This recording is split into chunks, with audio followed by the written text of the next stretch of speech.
Hello there, Eric back again, your Learning Futurist.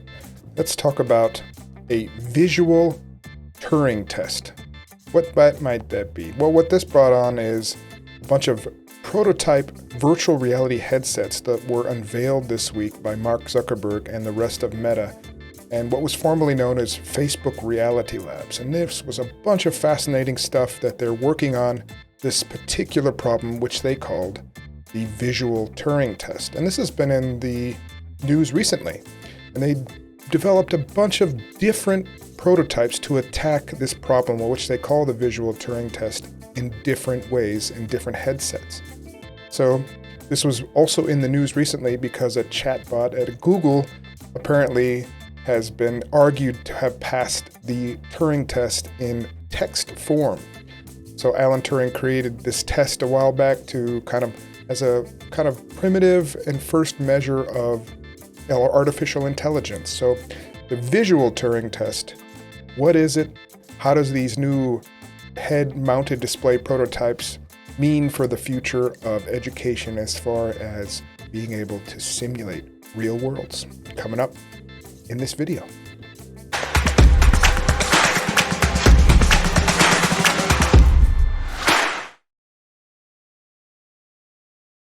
All right, a visual Turing test. Well, first we kind of have to know what a Turing test is. Alan Turing is sometimes called the godfather of artificial intelligence, and he wrote this paper named The Imitation Game, which turned into the Turing test. Most people call it the Turing test.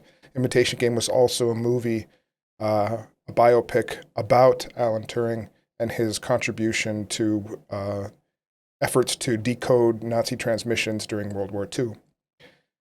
Anyway, in this paper, he tries to lay out a test to then try to discern if a artificial intelligence is thinking.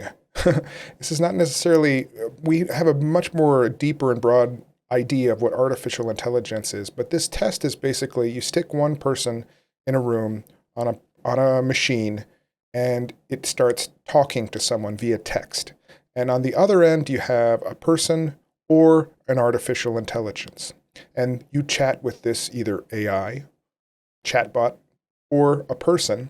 And if you can't tell if you're chatting with an AI or not, that construct, that AI, is sufficiently intelligent enough to fool a human and therefore has reached a certain level of artificial intelligence or thinking because humans can't discern the difference between the two. So that is a Turing test.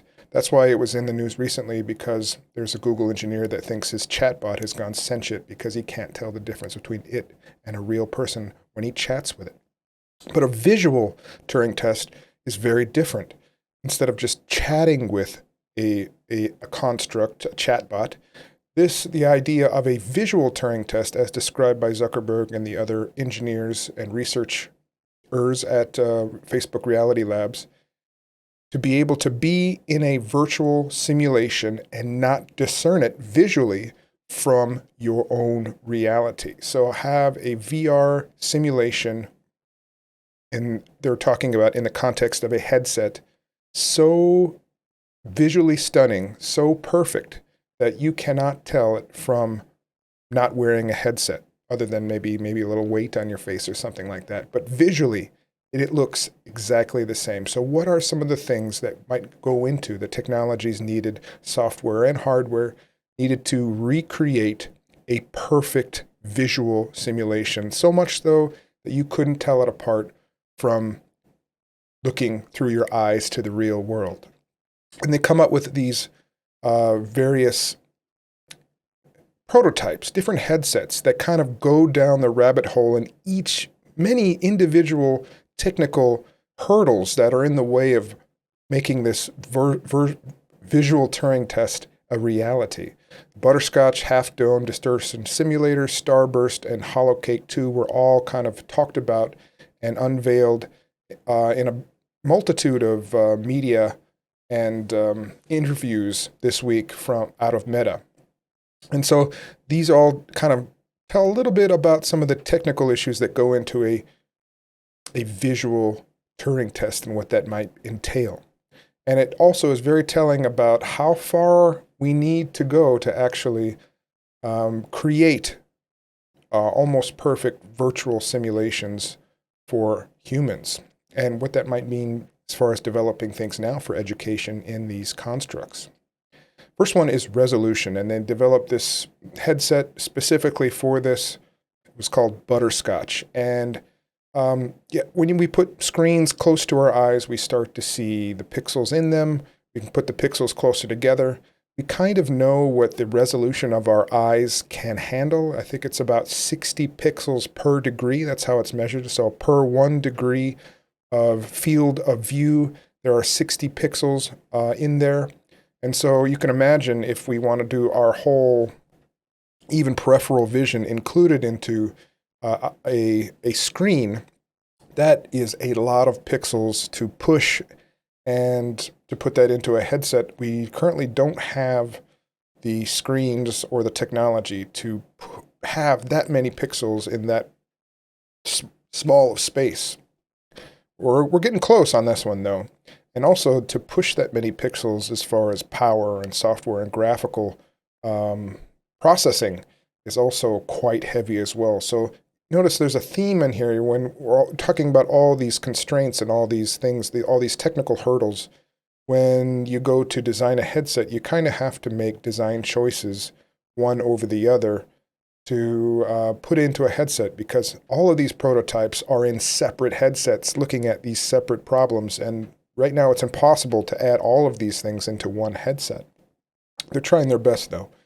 Right? So resolution, making things as crisp as possible, enough to where the human eye can't discern it from looking at an image and looking at the real thing. Next is Varifocal. This is basically a human thing when you go and you put something close to the screen, and the camera just did some autofocus here, right? Things look fuzzy sometimes when they're far away. You can focus your eyes closer to something close to you, and you see more detail, and that kind of blurs things also in the background. So if you're in VR and you have a controller like this, and your controller actually is holding something with a lot of detail on it, you can actually maybe hold it up to your eyes in virtual reality and see more detail. Focus goes in a little bit on that particular subject or item, and you see it more crisply, and maybe it kind of blurs things else in the background. Now, both the resolution that we had just talked about and varifocal are being addressed largely with eye tracking, which means there'll be cameras for inside of the headset watching your eyes move around, and you can, for the resolution problem, make the resolution more crisp and drive more pixels to where you're actually looking. And if you have the item actually close and your eyes are tracked and looking at that item, you can move the focus of that thing in that virtual construct to that item. This also has a lot of privacy issues and data collection issues associated with it. If you want to know more about what we can know about you and your psychology with eye tracking and other VR biometric data, I encourage you to look at some of my other videos on this channel. All right, next one is distortion.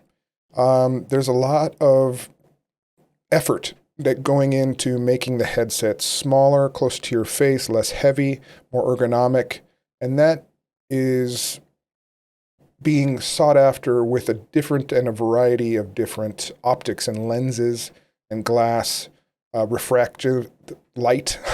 I'm not privy to all the different types of technology going on into the optics of these, but every time you try to either lighten down on the space or the light or the graphic or your field of view and all that stuff, you get a certain amount of distortion. So you're also playing a game with being able to have things crisp, or being able to have a wide field of view, or being able to focus on different things depending on the type of lens and the refracting properties of those optics in there. So they developed this distortion simulator to kind of play around with the give and take of using different optics and how that might distort different images, and actually create software to offset some of these distortions in the actual image displayed on the display in front of your face.